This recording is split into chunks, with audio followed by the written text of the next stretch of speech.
In this video, we're going to talk about the main thing that I see that causes people to fail when they get into high ticket sales and make no money. And that is accepting a bad role with a bad business. Now, I'm going to explain how to not get screwed over by these businesses when you're trying to get into this and make sure that you land a legitimate role on your first try. Now, I talked to a guy today who's bought into someone else's program before and he got placed into a sales role, right, with a high ticket business. And they told him before he started, you're going to make 10K, 15K a month, every month. Like, look, we're making all this money. We're super rich, right? And then when he got in there and he started the role, he found out that was all a lie. They just lied to his face. And having that experience made him bitter on this, right? Made him bitter on doing high ticket sales, which is understandable.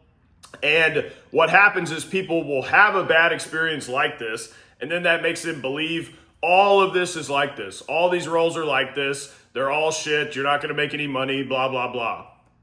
Now, the example of the guy that I talked to, this guy did what most people do, is they will accept a sales role. They'll go on an interview. They'll accept a sales role without doing any research. So they'll just blindly believe whatever the interviewer or business owner tells them on a call, and they don't ask any questions. They don't dig deeper, and they just go, yay, I'll take the job, right, for some reason.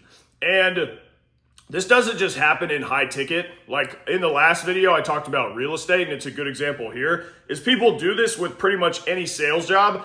And with real estate sales, they'll see someone making a lot of money, like as a real estate sales agent, like a top agent in a big city, right? Let's say for the sake of the video, he's doing $1 million a year, take home. And they think, oh, I'm going to do that because the reason he's making all that money is because it's the job that he's doing. I can make a ton of money in real estate sales. But then they get into it and they realize that most real estate agents, like 99% of them, don't make any money at all. They probably make less money than you make at a 9-to-5. And they also find out, oh, this is like a extremely inefficient grind. And the guy who's making all that money, he's been doing it for like 15 years. He had to build all these connections, build a network. And even though he's bringing home that money, most people who've been doing real estate just as long as him still don't make anything close to that. And that guy literally works 16 hours a day, 7 days a week, sleeps in his office, and has no life. I literally know people like this in real estate when I used to do it. That's their life. I saw that, I was like, ugh, I don't want to live like that. But what you want to do instead, first, specifically, when it comes to high ticket sales, is look at what the other closers in this role are making. So this is the first thing that I would go to, is like if they have other closers, you have examples, right? So a lot of times you're going to go on interviews and they're only going to be hiring you as a closer, so this doesn't apply here. But if they have a sales team, look at it. Ask them, what do those guys make? What's their average, right? What's the top guy on your team making every month? What is the bottom closer on your team making every month? And these are completely legitimate questions to ask. People just don't ever ask them. So if everyone there is making 8 to 12K a month, then that is probably what you will be able to make, because you have some actual hard data that is happening for other people in the role that you're about to accept. Next thing is you want to try and verify that the product or service that they're selling is high quality, it's legit, and the market actually wants to buy it. So what does this mean? Basically, they already have a proven concept and it's working. So people are buying it. If you want to come into a closer job and start making a lot of money fast, you want to come into a business that has a proven concept. It's already working. You don't want to be a closer for a business owner who had some wild idea last week and he's just starting his business now and he's not making any sales yet. You want to run away from that person. And more clearly, what you don't want to do is get onto a role where the person that's hiring you is promising you, hey, you're going to make all this money, but they have no results to back that up. They have no data to back that up. And another very common thing in some high ticket businesses, the ones that suck, is that they're trying to get a business off the ground. This is most business owners. You can go on Instagram right now and see countless people trying to start high ticket coaching businesses, agencies, etc. So in all of these examples, or any of these examples, most people don't want to do the work to build traffic, lead generation systems, post content every day, so that they always have sales calls scheduled. That takes a lot of work. When a business has sales calls scheduled every single day on the calendar that they've generated from the internet and social media, that took a ton of work that you didn't see. And when most people who start a business, they realize, oh, this is difficult. I don't want to do this. Let me hire a salesperson to do this work for me that I don't want to do because I'm lazy, right? So what they're going to do in that case is they're going to sell you on this dream like, hey, we're about to make all this money. Look at this great business I'm starting. This product is amazing and you can be the first guy in. Like you can reap all the benefits, right? But what they're not telling you is no one is scheduling sales calls with them, and they're going to have you doing outbound cold calls, outbound DMs all day, and have you try to sell this product to a ton of people who have no idea who you are. So they're going to make it look all shiny. You're going to get in here. It's going to suck. You're going to get mad. You're going to fail. That's what we're trying to avoid. So what these people are going to do is they're going to be like, hey, this is this great opportunity. You can make a ton of money. But if they can't show you that with data or some type of like results or proof, those are bad signs. The punchline of this video is you can make a lot of money in high ticket sales if you just get in the right spot and avoid all of these bad roles and bad spots. That is the entire point of this channel and this business, is to help you do that. Like, this is the main problem. It's you got to find the right opportunity. And the way that you do that is by only accepting jobs with legitimate businesses that are actually making money and are actually successful and know what they're doing, which again means they have a legitimate product or service that people are buying. Now, the next example is going to have some nuance to it, but it's still important. Does the role that you're looking at have a high turnover rate of salespeople? Now, sales in general has a high turnover rate, but there are different reasons for that.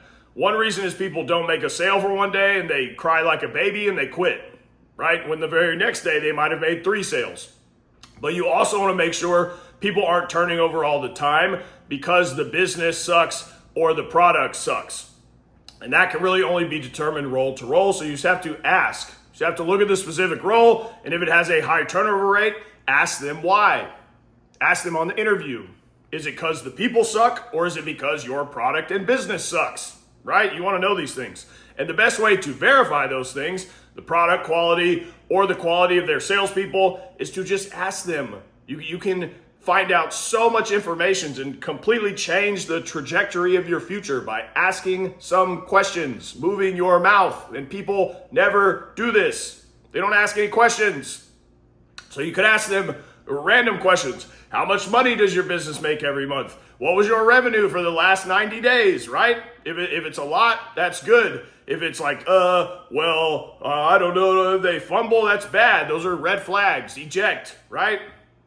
Now, next stuff. You also want to look at what goes into this role, and I think this is the most important one, lifestyle-wise. What is your daily life going to look like when you're in this role, and what are the daily actions you are expected to be doing, that you'll be doing every day? Like, this is going to be your life, you know?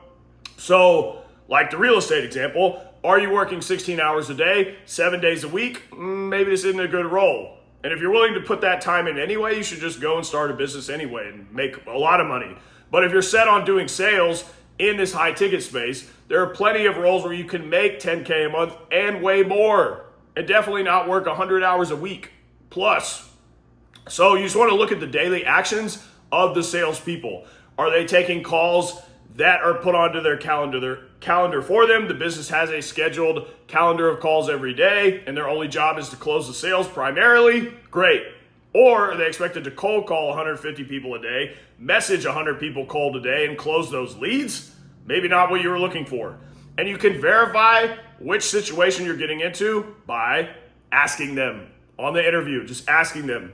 And another underrated one is, what is the management and support in place at this role? Because this can also completely determine the trajectory of your success in a role. If you have like a legitimate, knowledgeable sales manager who used to close, or he's still closing on calls, that's a huge asset to you. It's like having someone to constantly go to who's always there to support you and help you.